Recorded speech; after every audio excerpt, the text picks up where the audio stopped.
All right, it is 12:03 and time is ticking. So we're going to go ahead and get started. Welcome, everybody. Thank you for joining us today. My name is Pam Schwartz. I'm the Executive Director of the Orange County Regional History Center in downtown Orlando, if you've never been here. And with me today, I have Jeremy Heilman. I am the One Orlando Registrar here at the History Center, and I have worked on the past three Pulse-related exhibits here at the museum. So today is going to be a little bit of, I guess, a retrospective, you could call it, of the History Center's Pulse-related exhibitions and our collecting endeavor. Some of you may or may not have joined us for Lunch and Learns before. This is a great program that we do on the first Friday of every month. It's always a different topic. We've done a couple of Pulse-related ones previously, but this one will be different. There might be a little bit of overlap in content just to accommodate those who've not joined us before, but hopefully you'll find it interesting. Again, this is a webinar mode, so we cannot see you, we cannot hear you.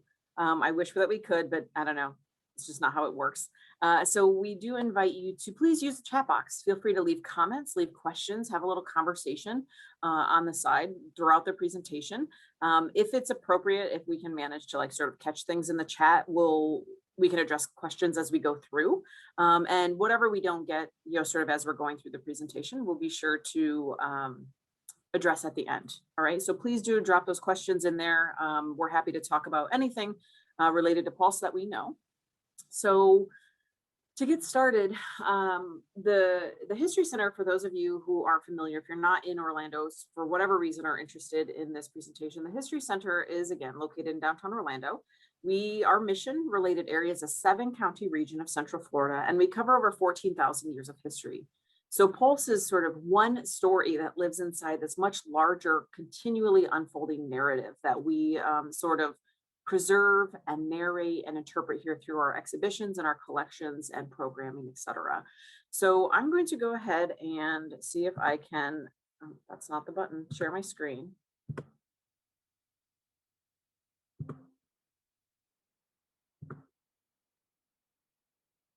So from the beginning, maybe.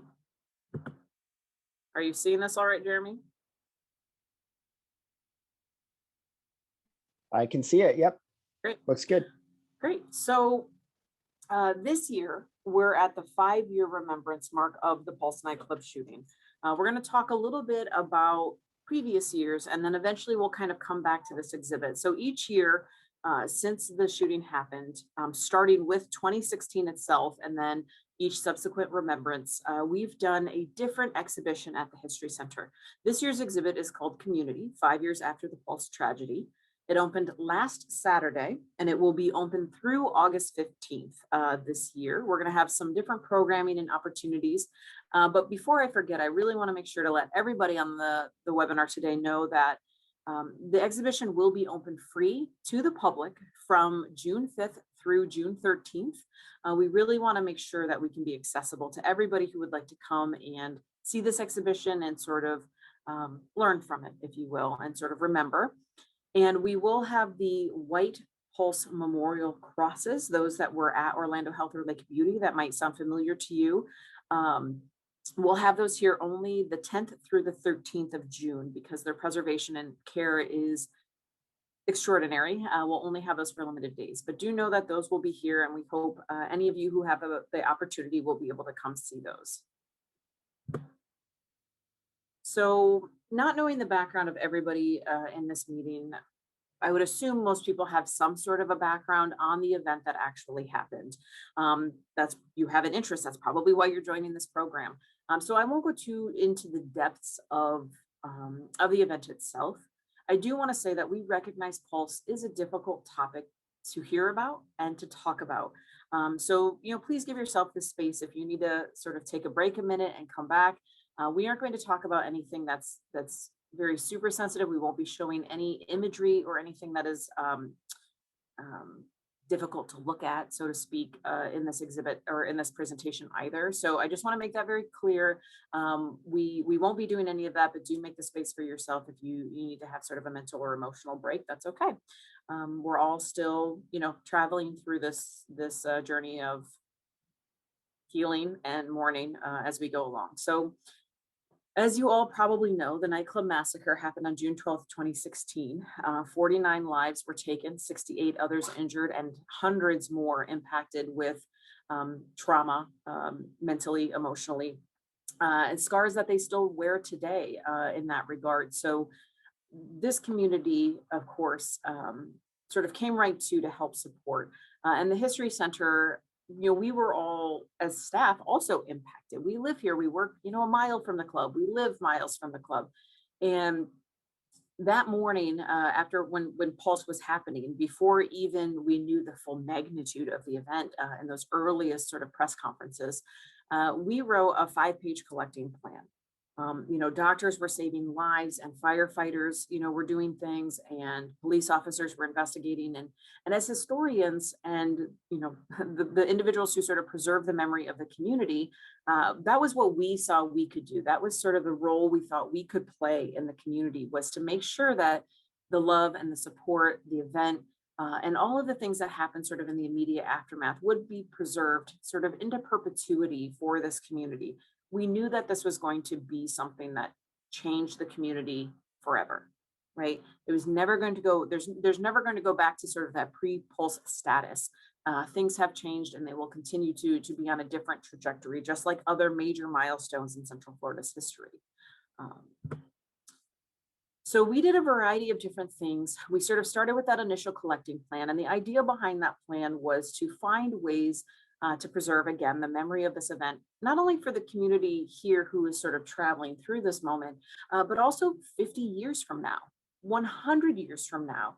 What will we have to tell this story of how it impacted the community? Museums have sort of historically collected. We've collected things that are very far past. We haven't always contemporarily collected history as it was happening. What we did right after Pulse, it goes by a couple of titles. It's Urgent Response Collecting. It is a museum staff urgently responding to an event and collecting it for the material memory of the community. Also contemporary collecting the now. It was very different than getting a box from somebody's attic from 100 years ago, 50 years ago. And so it came with this whole new layer of challenges, right? Visibility to the community. What were we doing, and why were we doing it? Not everybody living in Orlando going to these memorials understands what a museum is, what do we do, and why we do it. One of the very first and most visible things that we did as a staff was to begin collecting at the makeshift memorial sites that sort of popped up. So there were 4 of those, as you may or may not recall: Lake Eola, the Dr. Phillips Center for the Performing Arts, Lake Beauty at Orlando Health, and then eventually, once it was no longer a crime scene, the Pulse nightclub site itself. So these are some photographs. You'll notice an immense outpouring of objects and support and items being left. So our staff went, and we put up signs letting people know we would be collecting this. Across 30 some consecutive days, we collected at these sites. And again, it had its own set of unique challenges. These were items that were out in the rain every day. There were pests and bugs and ants and mosquitoes. The sunshine is brutal, as we all know here in the summer. And so a lot of these objects continue to wear this sort of story of being a memorial object. And so this is where a large bulk of our Pulse collection comes from. We have more than 12,000 items in the collection. That includes artifacts like those you see here. That includes born digital items like photography and video and other things like that, shows. It also includes archives, and it also includes oral histories, more than 200 and counting. We've done oral histories with the most closely impacted stakeholders, families of the victims who were killed, survivors, first responders, and other community members who were either very involved or impacted by this event. So we've done a lot of different collecting, and that's what's enabled us to do these exhibitions each year. Other than the memorials and these items, we've also collected globally. There were memorials that popped up across the world. I think Jeremy just last week received a quilt from Italy that had been created in sort of the aftermath of this event as part of this individual sort of processing what was happening. Our staff did collect items from inside of the nightclub. We don't own those objects. Those objects are still owned by the nightclub owner. But we thought it was really important to preserve those should anything ever happen to that building. And that was, difficult, right? This whole process has been very challenging for the staff to go in and preserve it. If you've ever been to one of our exhibits, you'll note that we don't do a lot of in-depth interpretation of the event. We've done more interpretation of June 12th itself in this year than we ever have before. These items have never been on display. When we first collected them, we thought maybe the 5 year would be when it would be appropriate to do that. And coming into this year and trying to understand where our various impacted families and survivors and things are, and just the community, we ended up deciding that it didn't really feel appropriate. Some of these items may never, ever be seen. And some of them may be displayed at some point further down the road. That's sort of the curatorial process that we go through when we're deciding what to put in exhibitions. This is myself and our collections manager, Whitney Broadway, using a low-grade adhesive to try to secure the glass and the bullet tears through one of the bathroom doors where individuals were held hostage inside of the club for multiple hours. So a very important artifact. And we had to work very hard to try to stabilize it. And honestly, we don't know if it worked. We use this adhesive to try to secure the door. We cut multiple layers of foam and put them together to try to support it all. We built a custom frame to go around the door, and we've not opened it back up. We've not had a reason to. And so it's just sort of being preserved right now. But that collection that we have for Pulse also includes a lot of items that people might not ever see, but it's important to preserve for the history and for a time that it may or may not become appropriate to display for whatever reason. Digital preservation is huge.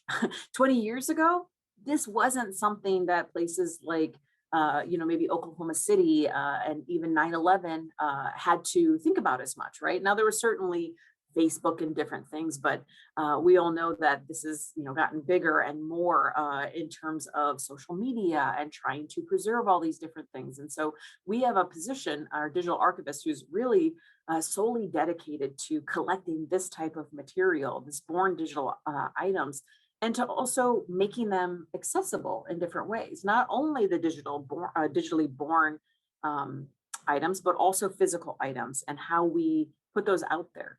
One of the things we realized really early on is that not everybody impacted by this event lives here, right? There are families and survivors that live across the world. And so we actually built an online memorial that you can visit. That's depicted here down in the lower left, to go visit and read stories of some of these items. Now, some of the items we don't know the stories. You'll notice the Facebook post in the middle. That is actually the post from June 12th that was posted from the club itself when the shooting started. So there's a lot of different facets to collecting. That's those last few slides in a few words. Our first actual exhibition of pulse-related material was in October of 2016. Now, when I came to the History Center was February 2016, and one of the first exhibitions that we sort of decided to do was an exhibit of LGBTQ history in Central Florida, generally. And so we had started writing this exhibit and designing this exhibit and looking, to build that collection with the community, because we realized that our museum collection did not have much to reflect the community. And so we were working with different individuals, Joel Strack, David Bain, other members of the GLBT History Museum of Central Florida, which it was known as at the time. It has had a name change. But we were working with them. And then 4 months later, Pulse happens. And we say, we can't have an exhibit of LGBTQ history in Central Florida without including this event. And so this event, you'll notice a little bit over on the left, these sort of rainbow swoops. That was sort of the motif through this entire exhibition. The exhibit was called Pride, Prejudice, and Protest. And so you could look at different colors on the wall and know what you were seeing, whether it was a moment of pride, a moment of prejudice, or a moment of protest throughout the story of local gay history. And then we had 2 gray walls, one for Pulse Nightclub, and then one of those spaces was also dedicated to the story of AIDS and its impacts here in Central Florida. So for this first year, this was just a few months after the event happened. It was really hard for us to interpret such recent history. We don't have historical perspective and the historical remove from the event to be able to really talk about it. And events were still unfolding, right? The court cases were still happening. And so you'll see this small panel in the middle with the blue line on the bottom. That is all that interprets the event itself. It is just one mere paragraph. Everything else about this wall really looked at memorializing those whose lives were taken and items left from, again, around the world. And you'll see a few of these items featured in later exhibitions. There are some staff favorites and things that really sort of resonate with us. Um, so we're going to go through each of these exhibits, and between Jeremy and I, will share a couple of stories of different objects and artifacts that we sort of notice. And one of the things that I'd like to, it's two things I'd like to point out in this exhibit. Again, this went up just months after the shooting happened. One of them, that when we were working with Joel Strack, who has since passed, when we were working with him, we wanted to make sure that the representation of the individuals who were killed was not just a name on the wall. Everybody became so accustomed to just seeing these lists of names. It almost got easy, I think, for people to stop reading them. And we never wanted to put those names alphabetically, so you only read the first same few. We really wanted to use a photograph. We wanted you to be able to see these individuals. And you'll see on the walls here that each of these individuals are actually also, their individuality is presented by a different votive that was collected from the memorial sites. So many beautiful candles and tributes and items. And so that was sort of the first way that we chose to interpret and to remember these 49 beautiful individuals who were killed. And you'll see each year as we go through that we've done it in a little bit different way, but we always keep certain things in mind. One of the things we've learned is that we like to keep our friends and our couple groups, the people who were at the club together that night, we keep them together still today. The other thing I'll point out are these beautiful rainbow strips sort of up the middle of the wall. If you ever went to any of the memorials, you might recall that they had somebody had placed a Tupperware of pieces of paper that you could write messages on, and then people were making them into those paper chains and putting them and laying them sort of around the memorial. Of course, the rain was not very kind to those items, but once they ran out of like the staples and the tape to put them together, they just started writing on strips and sort of tossing them into the memorial. And so what we ended up finding as we were peeling apart different layers of the memorial and banners, that these strips of paper had sort of all bled together. And you'll see that what was just a green piece of paper is now partially blue. What was just red is now purple. And as we were picking those up out of the memorials and reading them, not only did they have incredible messages, but also it sort of resonated with us in this incredible way our community was sort of bleeding together. These strips of paper had sort of bled together too to create this beautiful rainbow. And right away, we're like, this would be incredible to display. And so you'll see that we did that for our very first exhibition. And just to the right of that, message writing and leaving is a big thing in any memorial space, but especially for Pulse. If you've gone to the memorials, you see people write on every available surface. And so we wanted to have the ability for people to reflect at the 6-month mark, essentially. What has changed? What hasn't changed? What are you feeling? And you'll notice that we picked a different kind of paper. We picked a pastel color. And so we gave people the ability to sort of re-interact with the memorial space in this way that they were familiar with. And sometimes people don't notice this type of stuff. We lay these what we sort of call Easter eggs, and sort of things that we think are, interesting ways of doing things. And most people maybe don't notice, but for us, we really, really loved this about how we immediately connected this idea from the memorial into this exhibition. So this was our very first show. It was not a Pulse exhibition. It was this exhibit of larger LGBTQ history, but we had this entire wall sort of dedicated here. Now for the 1-year exhibition, Remembrance exhibition, we had a 3,200 square foot exhibit. And it was very dynamic. We only had about a week to install this entire exhibit. We never take less than 2 weeks for an install. And now we're even usually taking more like a month to do that. This exhibit, you'll notice the sort of entryway here sort of is reminiscent of those memorials. And that was an intentional part of our design.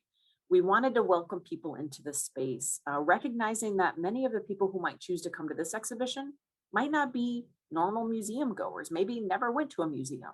And so we wanted to sort of welcome people in with this sort of visual, a visual they could recognize, they would have already been familiar with from the memorial.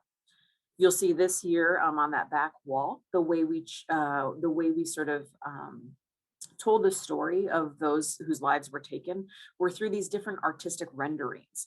So different than the photographs you saw the first year, these are each from different artists who had painted images of these individuals.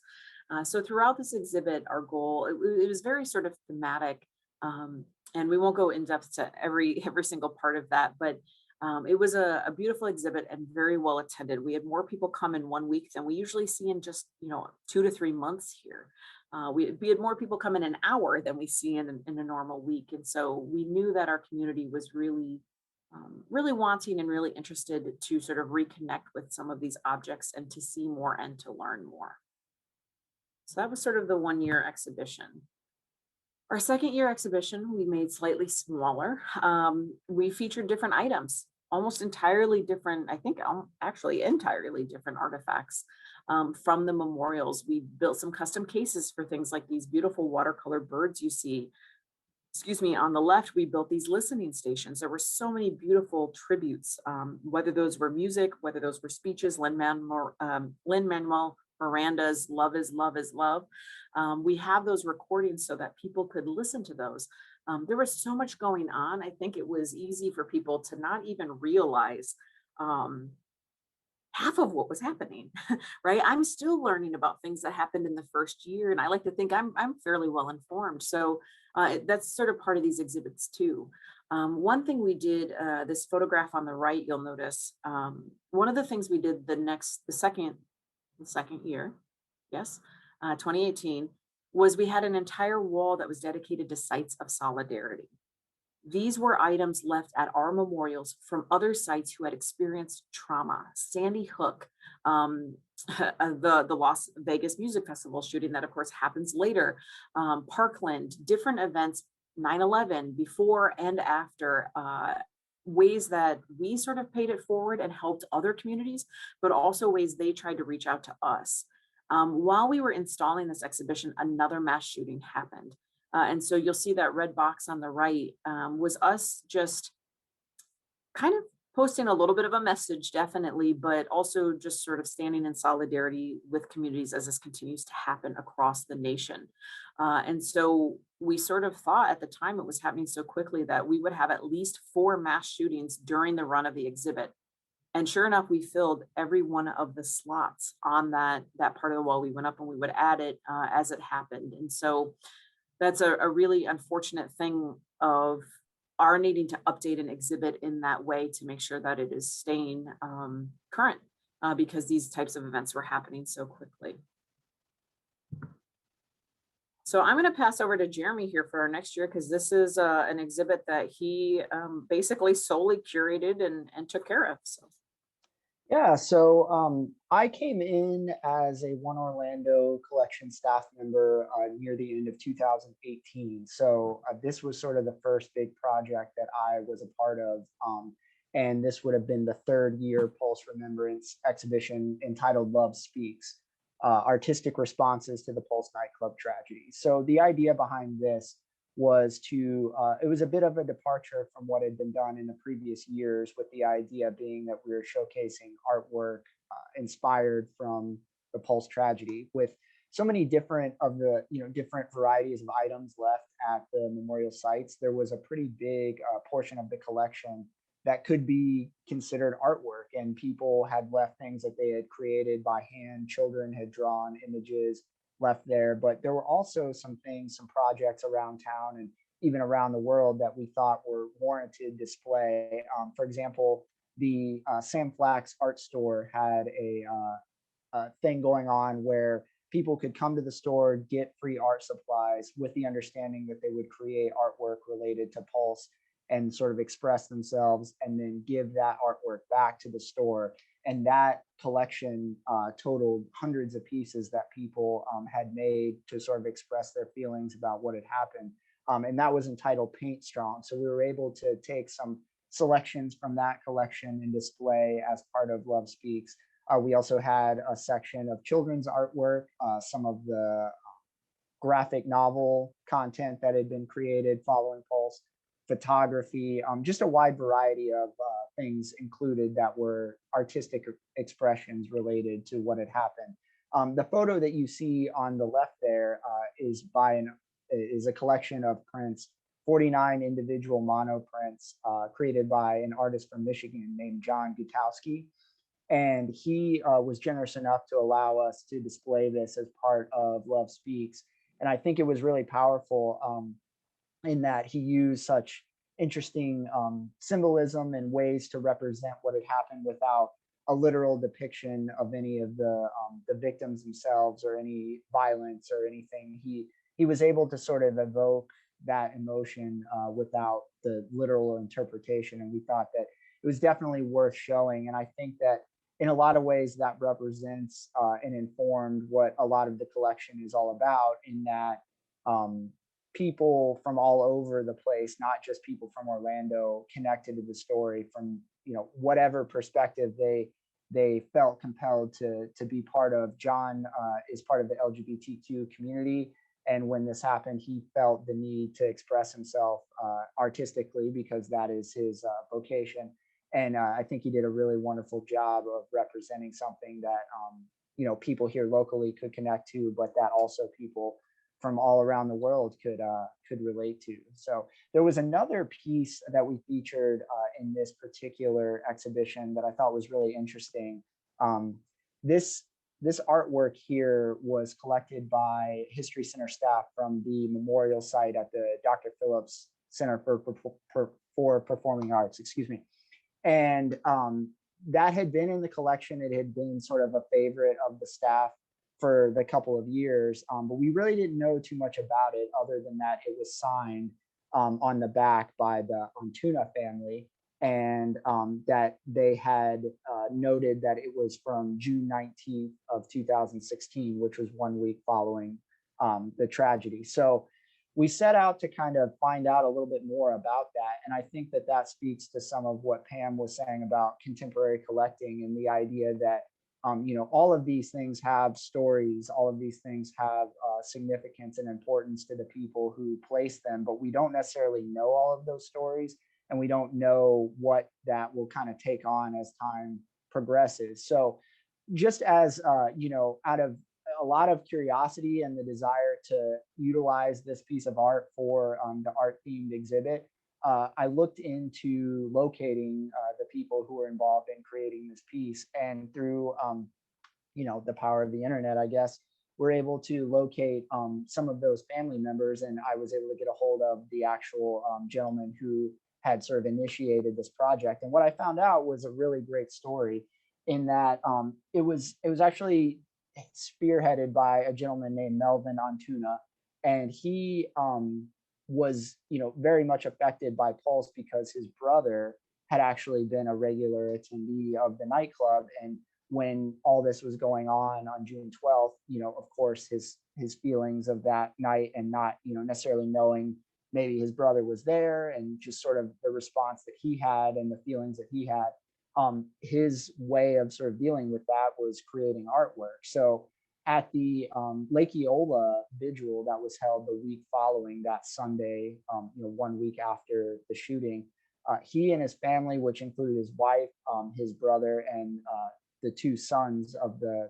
couple, went down to Lake Eola and started painting these canvases. So if you weren't able to see this exhibit in person, you can kind of see there that it's multiple canvases that are sort of attached together. So they had all of these with them and started painting. And what ended up happening was they were doing this for quite a while, and it started getting dark. So in effort to allow them to continue to paint, people who had had candles as part of the vigil started gathering around them, and they were able to light the area so that they could continue working. So as part of that, of course, the wax from the candles started dripping and actually got onto a lot of the canvases and sort of the edges there. So once they were finished with that at Lake Eola, the family took them home, and they put these all together to create this sort of overall piece, and then brought it back to the memorial at the Dr. Phillips Center. So when this was collected by History Center staff, no one was aware of the story. They just thought that it was a nice piece of artwork. And once we were able to get that story, I think that, not only is it a great story, but sort of the physical remnants of that night from the Lake Eola vigil, and just a real tangible representation of people like literally uniting together to do something nice, I think is a great example of, maybe the best of what this collection has to offer in a lot of ways. That what was born of such a tragic situation, you can see how people kind of come together and represent something that's positive in such a horrible situation. And then after that, uh, the 2020 edition of the exhibit is interesting in that we had conceptualized this whole exhibit and had done all of the writing, all of the choice for the artifact selection, just basically had done the majority of the work other than actually installing it. So the design was done in such a way to really complement the material. The basic theme of the exhibit was to follow the story of some specific artifacts in the collection, whether that be the story of the people who created them or own them, or the provenance of the actual artifact itself, but just sort of following the timeline so that you could see where all these stories and all these sort of disconnected things all sort of joined together and sort of intersected on June 12th, 2016, and sort of show that visually. So the idea was that you would walk into the gallery and you would see this pulse timeline. So a lot of the objects would have information and sort of points on the timeline before that date, and they would have them after that date, but the only sort of common theme among all of the artifacts was that date and the significance of that date. So that was very much done and planned as a visual exhibition. And unfortunately, with what happened in 2020 with the pandemic and everything that was going on in the world, the museum closed in, I guess, late March of 2020, and kind of left us in a situation where we didn't know where we would be when June came around to open this exhibition. So it was decided that for the safety of patrons and staff and just the overall kind of feeling of where things were at the time, that it would be a good idea to take this completely virtually. So that was sort of done quickly, and we had to sort of pivot. And I know Pam was very much responsible for sort of developing some of that web-based content, taking the design elements and making that work on a computer screen or on a phone.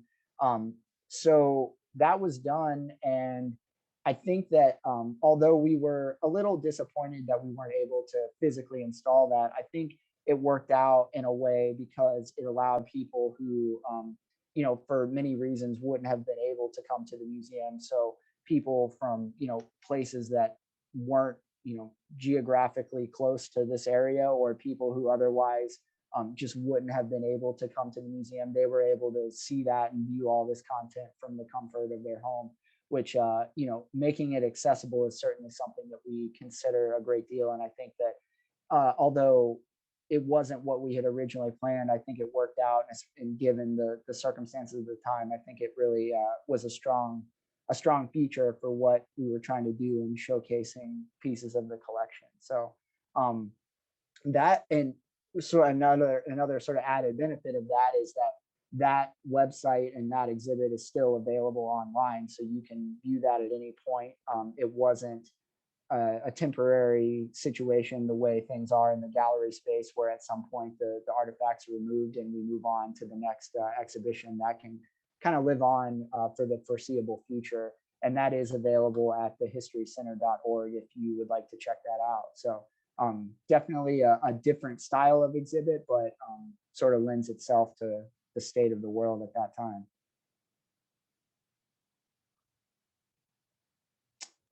And then as we kind of get into this year, the 2021 edition, we're looking at the 5-year remembrance mark of Pulse. So this was important for many reasons, but at such a landmark point in the story, and a point where, we wanted to sort of showcase things through the 5 years and represent, that story as it's been, in that amount of time.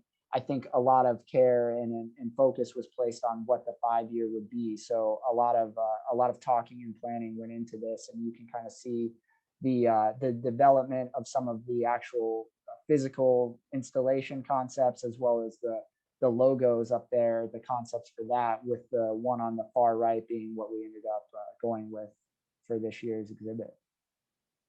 Yeah, each year we do a lot of thinking, a lot of research. What type of feeling are we going for? What types of materials are we going to be interpreting?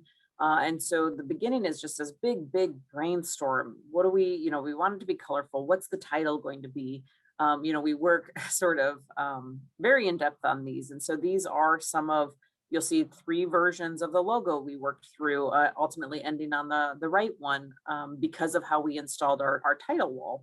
And you'll see that shortly. And we really loved the idea, the clean sort of sweeping feel of the fabric that you see in this photo. This is actually from a textiles exhibition that was about dyeing fabric um, in another country, and just really beautiful. And then you see this sort of artistic installation by color. That was a bit of an inspiration for us. What we wanted to do didn't really work out. Sometimes these ideas we find that start to inspire us aren't really feasible. People don't treat us like an art museum. As a history institution, if it's not covered, people touch it. In art museums, there's a little more, people kind of stay back, they get it. But that's not the reality for us. And so sometimes we have these ideas we love and we need to pivot for, practical reasons like the safety of objects and artifacts. Yeah, so just to kind of add to what Pam was saying, I think that in the early sort of conversations about this particular exhibit, there was some discussion about, we wanted to make this one a little bigger than the past few years had been, what with the art installation and the more minimalist idea of the timeline. We wanted to get a lot of the artifacts in and sort of show people, everything that we could, conceptually from the earliest days till now. And I think in sort of those initial conversations, the idea of featuring things from the perspective of community came up. And I think that worked out really well, especially at the 5 year mark, because with the passage of time, I think that really sort of hit home how the community has grown since then. And when we say community, I think especially, very much so in the Central Florida and Orlando community is a big part of this story. And it's certainly a big part of our collection, with so much of it coming from these memorials and these sort of local tributes. But in combing through some of those items and seeing just how many there were from all across the country and around the world, I think the idea that community isn't just about where you're from. And I think that in starting that story, we sort of realized that the story of Pulse Nightclub as a community on its own was not a story that we had really delved much into in previous exhibitions. And that was a story that we wanted to tell, with the idea being that, we know what happened on June 12th and we know everything that was taken, but do people who weren't able to go there previous to that, do they understand why it was such a special place to begin with? And we sort of telling about the community of Pulse Nightclub and how the idea came about and what the early days were like. And as we sort of progressed, telling that story of June 12th, that, as Pam had said before, isn't really something that, of course, there was, mention of those events, but it wasn't a theme that we had sort of heavily focused on prior to this. And there was a lot of discussion about what the appropriate way to do that was. And of course, we didn't want to do anything that was too heavy or too emotional or too graphic. But we felt that at the 5 year mark that it would be a good time to sort of introduce some of those concepts in. So we're very meticulous in doing so in a way that wouldn't be too upsetting. But of course, anybody connected to the story or that remembers the story, it's a very sensitive topic. So in order to kind of keep that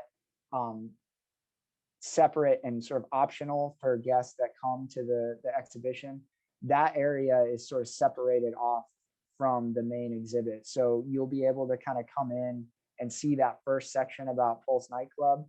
And then the second section that's entitled June 12th, 2016, you sort of have the option of either going into that space or continuing on to some of the memorial site selections. So I think that that's important. I think the posting of advisories and everything prior to that gives people the option to kind of step inside there.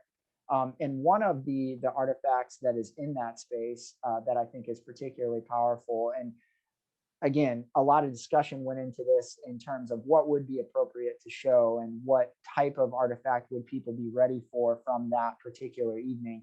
And what we settled on was a piece of this truck. So this is sort of the rear end of a Orlando Police Department truck that was used in the rescue efforts that night. So it was an unmarked vehicle in the OPD fleet. And because of just what was going on with all the chaos of the emergency vehicles and ambulances trying to get in and out of there, it was decided that the police would just start loading people into this truck and take them to the Orlando Regional Medical Center down the street.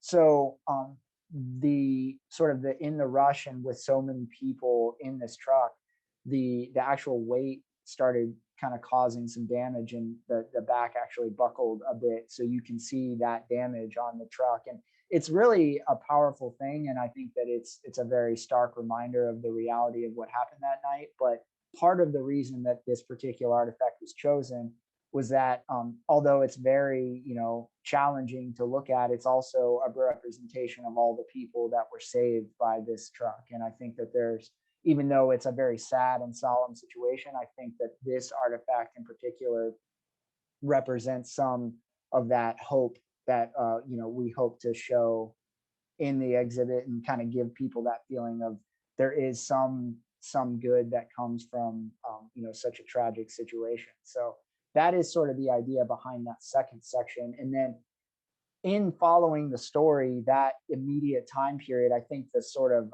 the inverse of that is as we get into the memorialization. So we're talking about the same time period in a lot of ways, but you're seeing those 4 memorial sites that Pam mentioned earlier that the staff was able to collect things from: the Dr. Phillips Center, Lake Eola, ORMC, and Pulse nightclub itself. And we have some sort of visual representation through large scale photos, and then cases that have artifacts from each of those sites. And as part of the One Orlando collection, our cataloging system allows us to look at each artifact and know where it was collected from. So we're able to sort things by, everything that was collected at the Dr. Phillips Center, everything that was collected at Lake Eola, and make some selections based on that. So we have that section, and then we kind of get into the more long-lasting local response with some of the organizations and entities and companies around,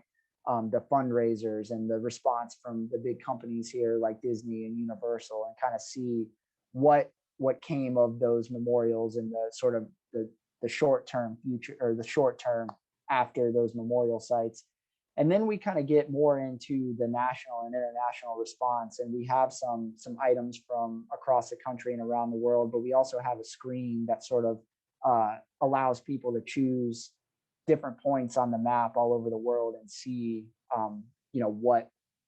what we have in the collection, or what sort of events were taking place across Jeremy, the world. Yeah, I'm just going to interject a second. So, sure. because I want to move through, we've got a few photos of the exhibit. We're not showing you everything. We hope you'll come.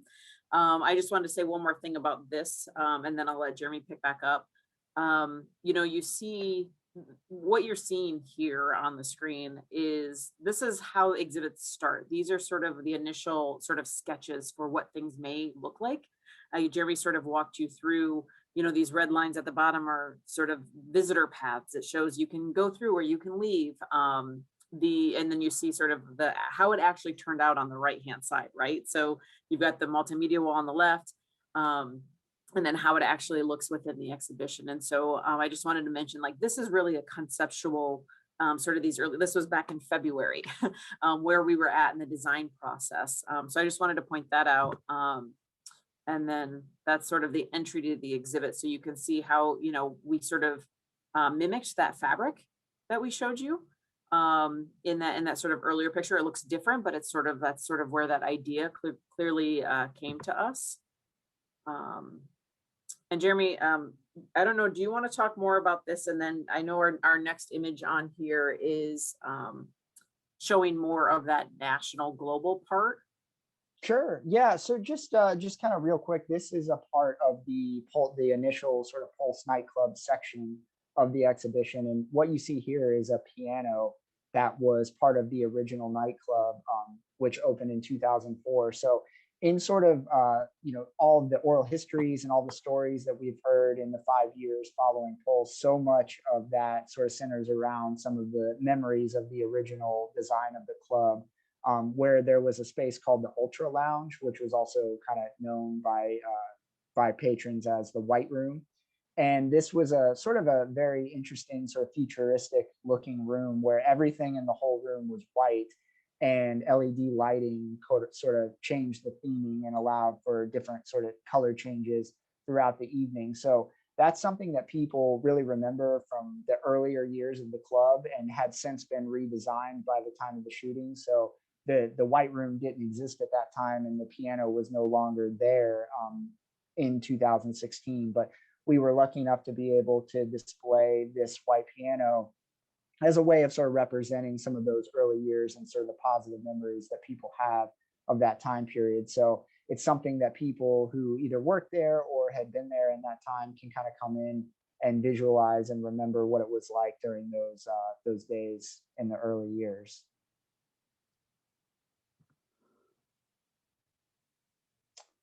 And then, yeah, so this is sort of the last portion of the exhibit, as we sort of come out of the response of the community and the global and national response. We get into where we are 5 years later, and we talk about some of the things that have changed and some of the things that have been developed following Pulse with the different organizations here in town. And of course, the state of the memorial. We have the model of the design competition for the Pulse Memorial, and allow people to see what may be coming in the future for the Pulse nightclub site. But in order to kind of wrap everything up as far as the exhibit goes, one of the things that is always important each year is focusing on the 49 victims of the shooting. So this design, as Pam had stated earlier, features images rather than just a list of names. And I think that that's really important to kind of provide a glimpse into their personality and maybe see a little bit of what they were in life rather than just a name on a list. And the design itself mimics the Orlando United Fractal Heart shirt that was created by Orlando City Soccer and all of the local sports teams, and I think has become a very sort of iconic symbol of the community response following Pulse. And in order to sort of represent those people, each individual has a photo and their name. And one of the things that is really important as far as what we've done institutionally up until this point is to always feature those individuals with the group that they attended Pulse that night with. So if you were in a group of friends that came that night, if you were a couple that came that night, all of those people are placed together in this design and in the previous designs within our exhibitions. And I think that that's something that if you didn't necessarily know these individuals, you wouldn't always pick up on. But I think that the people who were closest to them definitely appreciate that and get to see that even in this type of display that they get to stay together. And I think that's important and is a significant thing that people really tend to appreciate.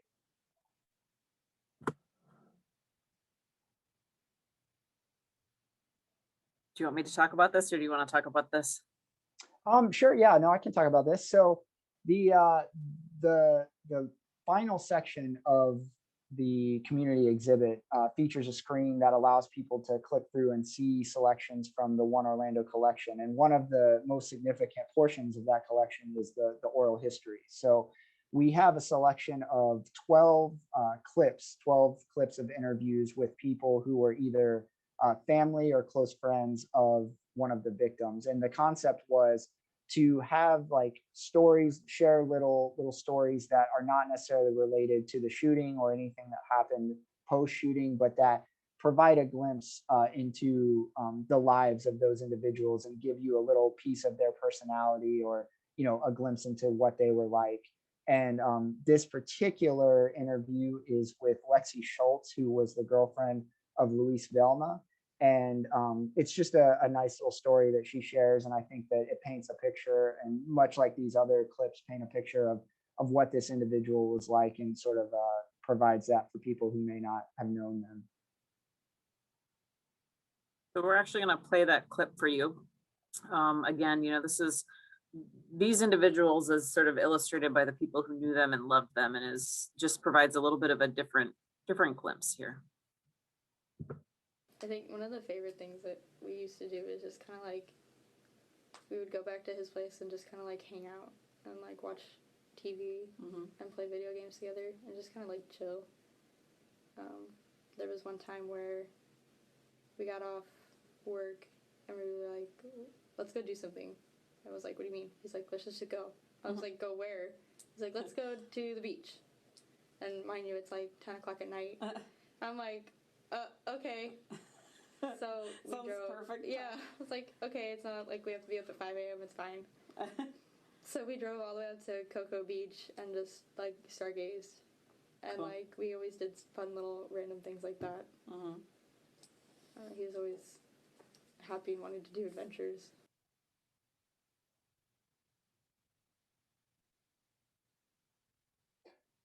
Yeah, so as Pam stated, this exhibition is on display through August 15th, and the free week for the community to allow it to be the most accessible is June 5th through June 13th. So if you'd like to come and see it, that would be definitely a good time to come check it out.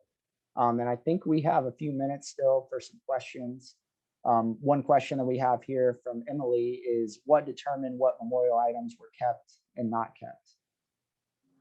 That was a hard process. We sort of had this whole order of operations. We tried to keep what we could. Biodegradable items like the flowers, they're just too difficult to be able to keep. They also pose a potential threat and hazard to the rest of our museum collection. So items like that, and some of the things like candles, items that were highly repetitious, right? Like rainbow pinwheels. If they were personalized and people had written messages on them, they took a priority over those that were just sort of, again, run of the mill. The same 10 teddy bears, if they weren't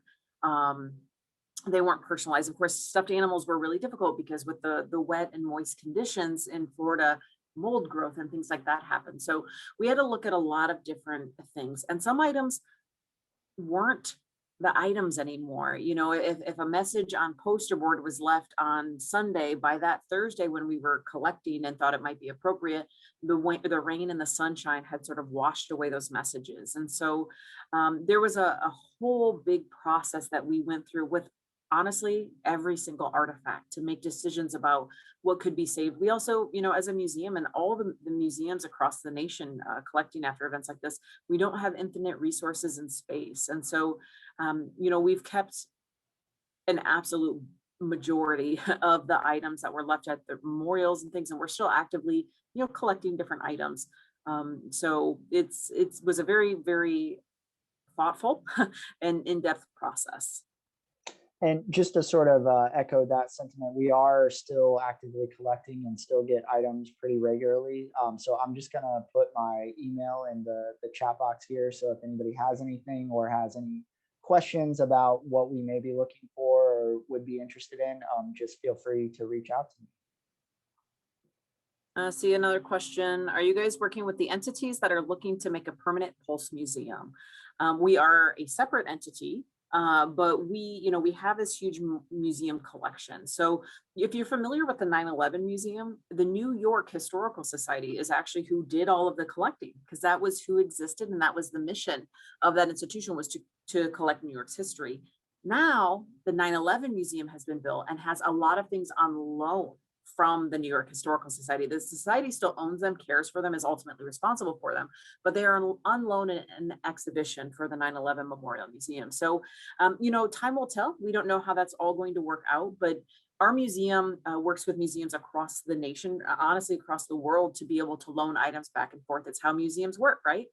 One of a kind items can only be one place at a time. And so, I think a lot of the details about that are sort of still going to work themselves out as they continue to work through that process. But we, have had requests of loaned items from Pulse from multiple museums across the nation, and we've actually borrowed Pulse related items from museums collections across the nation as well. So it's a ongoing thing. Yep. So time will tell. Are there items you wanted to obtain but couldn't? Yes.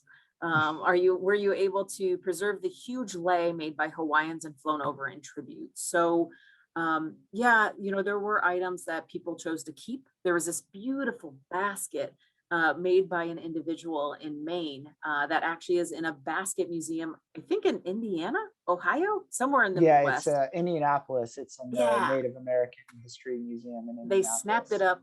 Yeah, they snapped it up and it's beautiful. I wish we had it, but we borrowed it from them, and it will always be there. The lei, we tried to preserve one of the three pieces. We called experts from around the nation to try to figure out how to do it. Right now, it lives in its own climate controlled case that we handmade for it, and that's where it lives. It won't last forever. These sort of organic materials just disintegrate. They that's not the word I'm looking for. Decompose is the word I'm looking for. And so we've done our best, but we did keep one piece of that lei. Of course, they were out in the rain, and there was bugs and spiders, and so it took us about a year or maybe over a year to sort of take care of that to the point where we could even really bring it inside and work with it. So we're continuing to evaluate that object, but we're doing our best, certainly.